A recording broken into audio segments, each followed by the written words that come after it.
Si son tan fanáticos como yo de ver series de todo tipo por la tele, Netflix, entonces de seguro también conocerán esta palabra que les hizo acelerar el corazón constantemente. Dracarys, ¿cierto? ¿Cuánta gente no siguió Game of Thrones? ¿Cuánta gente no se emocionaba al ver a la famosa Khaleesi ahí con sus dragoncitos volando? Bueno, ¿y si los dragones fueran de verdad? ¿Es posible? Quédense conmigo y lo vamos a averiguar.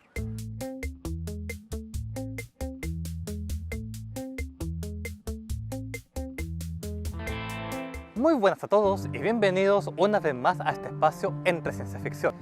En esta ocasión pensaba hablar de Game of Thrones y hablar de distintas cosas que pasan en la serie, pero no lo voy a hacer por dos motivos. Primero, es bastante largas temporadas, es difícil elegir un evento en particular en el cual centrarme. Y el segundo punto, no se lo merecen, porque el final que hicieron apesta. Fue horrible y espantoso.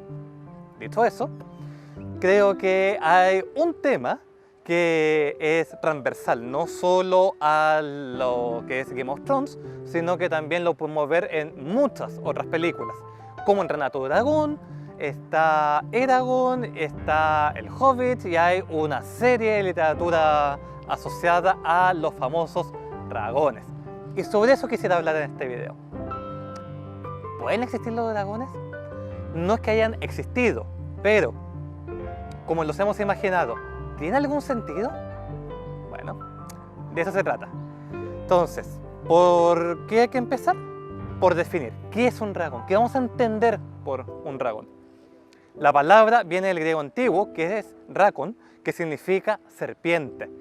Antiguamente, el origen de los dragones eran simplemente serpientes gigantes asociadas a los distintos mitos y leyendas que tenían las culturas. Y es así como tenemos ese tipo de dragones esparcido por todo el mundo, de las culturas precolombinas en América hasta lo que son los pueblos eslavos, lo que es el mundo oriental, lo que es Europa, África, por todos lados aparecen. Quizás uno de los registros más antiguos que tenemos es el de Apophis, el dios egipcio de la destrucción, de la muerte, del caos, que es una serpiente gigante. Como por ejemplo Aladino. Los que vieron Aladino, la versión buena, la del 92. Ahí tenemos al malo que es Jafar transformándose en esta serpiente gigante, Apophis, un guiño a Apophis. Tenemos los dragones orientales, por ejemplo, el dragón japonés, Ryu, tenemos el dragón chino, Long, que también tienen formas de serpiente, pero van incorporando características. Por ejemplo, ya le van apareciendo patas, aunque tienen poderes mágicos y pueden volar. También van incorporando cuernos, van incorporando melena de león y distintos rasgos. En el mundo oriental, los dragones son vistos como símbolo de poder y sabiduría, normalmente un símbolo del emperador. En el mundo occidental, Europa sobre todo, son vistos muchas veces como entes demoníacos, criaturas de Satanás o criaturas malévolas que tienen que ser destruidas. Y de ahí tenemos el mito famoso de San Jorge el dragón. Tenemos, y por cierto, el dragón europeo no se parece en prácticamente nada al dragón oriental.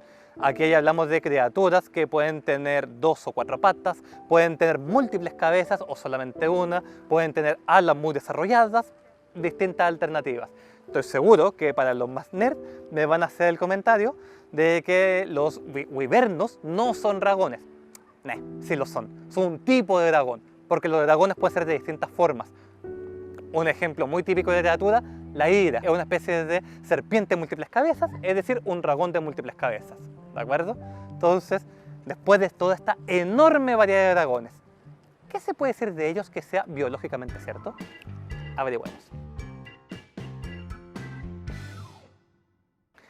Descartando los poderes mágicos, por ejemplo, el poder simplemente flotar sin más, por ejemplo, los poderes telepáticos, poderes mentales, etc., o tener múltiples cabezas, porque en verdad no son animales muy viables que tienen más de una cabeza, aunque se han documentado que existen. Se han dado casos de, aberraciones cromosómicas. Entonces, ¿qué hay? ¿Cuáles son los rasgos distintivos de los dragones? Bueno, si quitamos dragones como el de Mulan, que era bien chiquitito, un rasgo que salta a la vista de inmediato son criaturas enormes, sumamente grandes.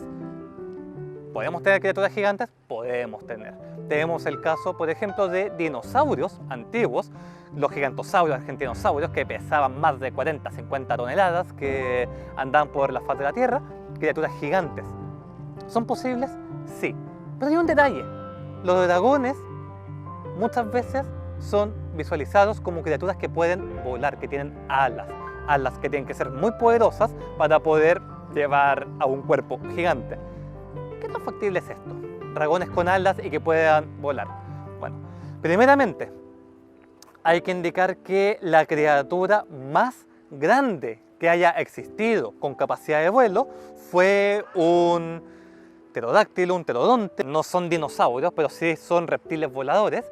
Y el más grande de todos es Quetzalcóatl, que se llama, su nombre científico, en honor al dios Quetzalcóatl, que por cierto es otro tipo de dragón, un dragón emplumado.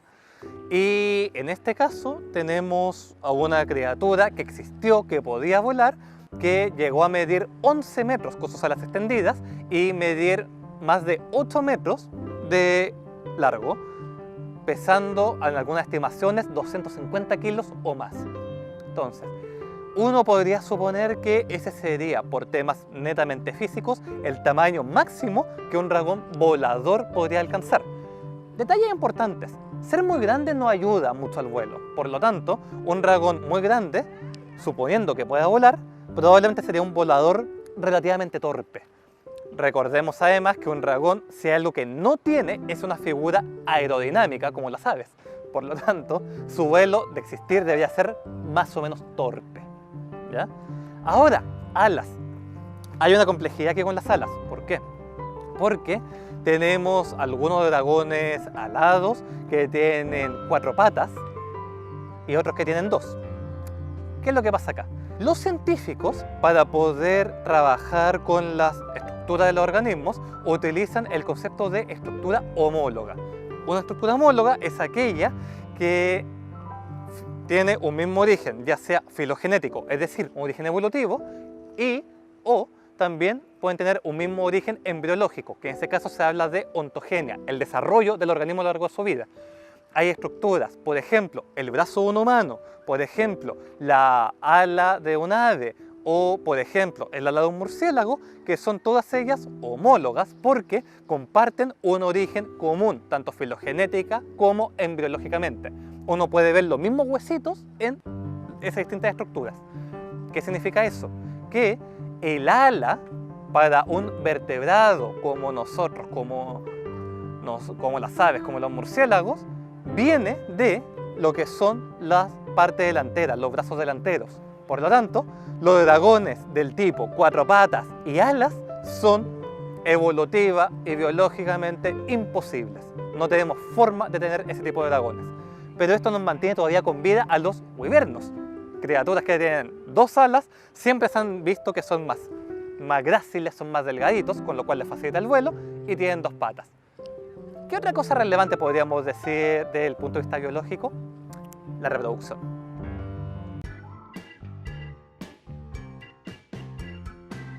Los dragones han sido considerados siempre criaturas más bien solitarias, por lo tanto es posible que tengan dificultades serias para poder encontrar pareja. Ahora, esto no es un impedimento. Muchos organismos tienen los mismos problemas, son animales solitarios, problemas para encontrar pareja. ¿Y cómo lo arreglan? Bueno, hay un rasgo que existe en los reptiles que es bien interesante, que es la partenogénesis. Es decir, un nacimiento virginal. Eso quiere decir partenogénesis. ¿De qué se trata esto? Que no necesitamos la presencia de un macho y que haya fecundación para poder generar descendencia. Es posible que pueda reproducirse de esta forma y colocar huevos. También suelen ser representados a veces con cuernos y también de diferentes colores. Los cuernos de los dragones no tienen una utilidad defensiva. Nunca se ha visto que embistan con cuernos. Entonces, una alternativa es algo que pasa, por ejemplo, con los ciervos, que tienen los cuernos no para la defensa, sino más bien para poder exhibirlos, ¿sí?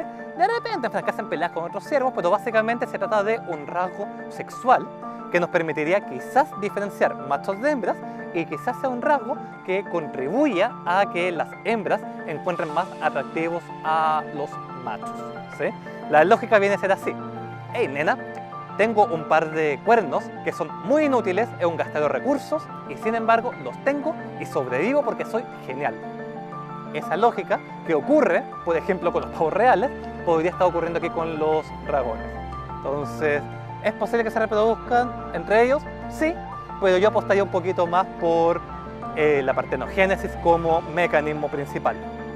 Y ahora, quizás está el tema más interesante de los dragones, lo que más cautiva a las personas, que es el tema de sus defensas, específicamente los escupefuegos. ¿Hay algo de verdad en esto? ¿Qué defensas tiene un dragón para enfrentarse al mundo? Veamos.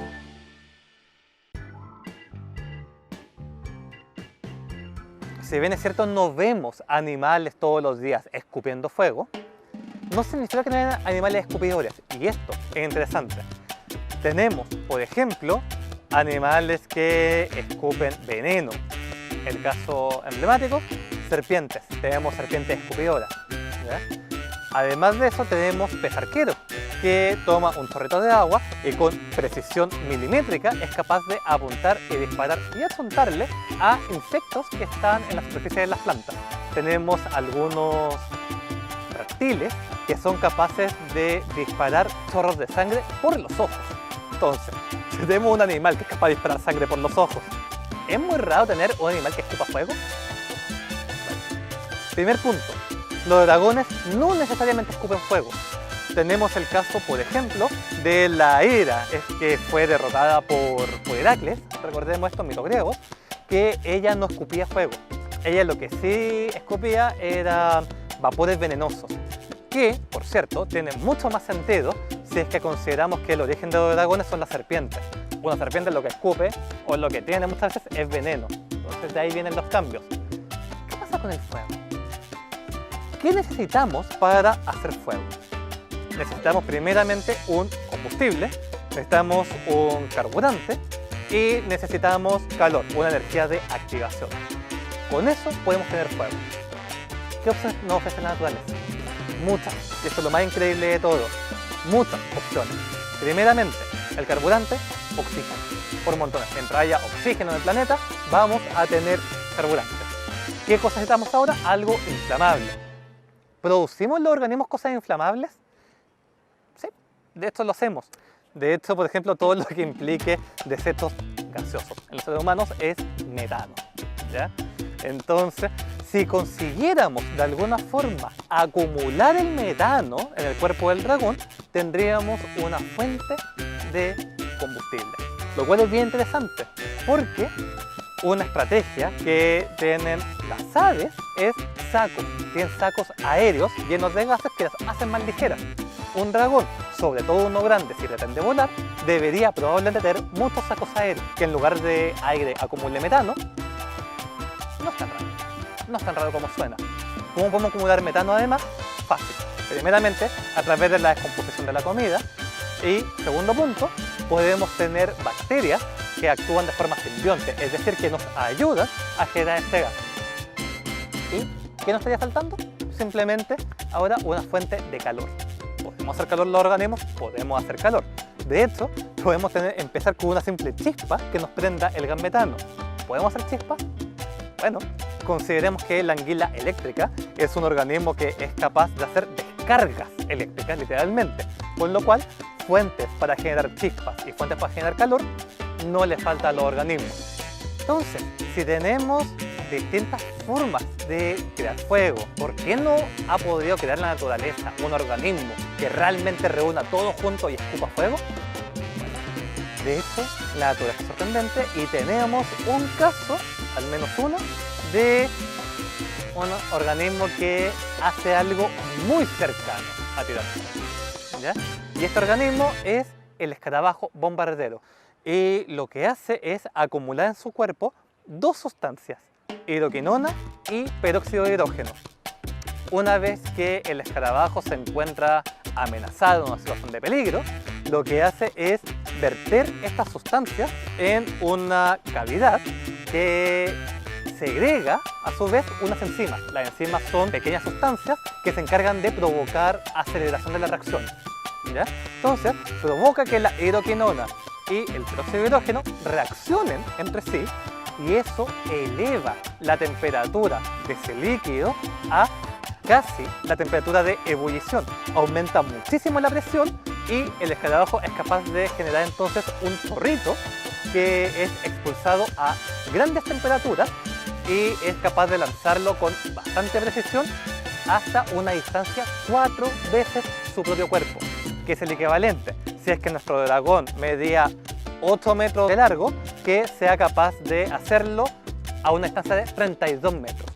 Una barbaridad, ¿cierto? Los dragones, por ahora, va a seguir siendo un mito, pero, y esto es lo bonito, tenemos la posibilidad de crearlo siempre en nuestra imaginación y la naturaleza nos ofrece todas las alternativas para que al menos algún tipo de dragón pueda existir alguna vez.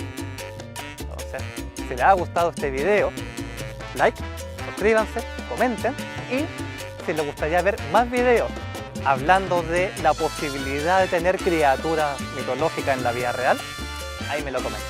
Nos estamos viendo. Au revoir.